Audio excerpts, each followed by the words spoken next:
Le Nigeria, comme vous le savez, rappelle son haut commissaire en Afrique du Sud, en plus de boycotter le Forum économique mondial sur l'Afrique qui se déroule en Afrique du Sud.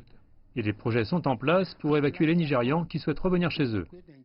Le ministre nigérien de l'Information, Lai Mohammed, a présenté certaines des mesures prises par le gouvernement après les récentes attaques contre ses citoyens en Afrique du Sud.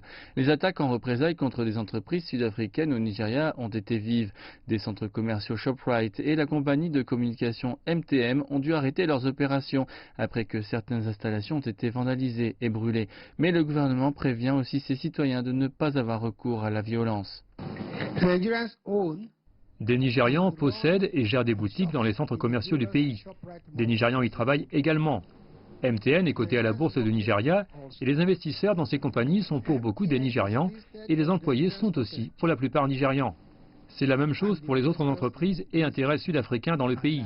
En les attaquant, nous blessons notre propre peuple. Les récentes attaques ont accentué les tensions dans les relations diplomatiques entre l'Afrique du Sud et le Nigeria. Le volume commercial entre les deux pays est de plus de 60 milliards de dollars. L'Afrique du Sud reste l'une des 5 premières destinations pour les exportations nigérianes. Mais tout cela est menacé et les experts craignent que la situation se détériore encore davantage si elle n'est pas gérée de manière appropriée. Mis à part les pertes économiques, il y a aussi les implications diplomatiques. La responsabilité d'un ambassadeur est de représenter les intérêts de sa nation dans un pays étranger. Donc quand une nation dit qu'elle rappelle son haut-commissaire ou qu'elle rappelle son ambassadeur, elle veut simplement dire qu'elle est en train de rompre les liens diplomatiques entre les deux nations.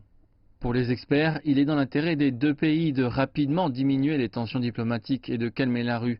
Le président nigérian a déjà envoyé un représentant pour qu'il rencontre les autorités sud-africaines.